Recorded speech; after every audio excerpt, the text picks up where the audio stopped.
চাচা, ও চাচা, কই যা হতেছে? কুরবানির গরু কেনার জন্য পশু হাটে নাকি? চাচা, যদি গাভী গরু কিনেন তাহলে কিছু সাবধানতা অবলম্বন করবেন।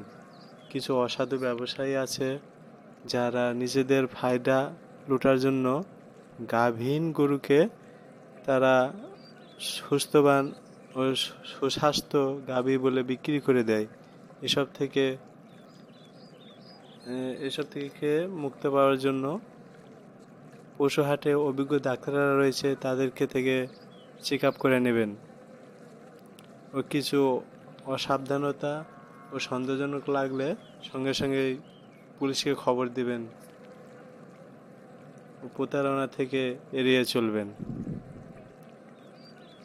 আমার এই ভিডিওটি কেমন লাগলো অবশ্যই শেয়ার ও লাইক কমেন্ট করে জানাবেন।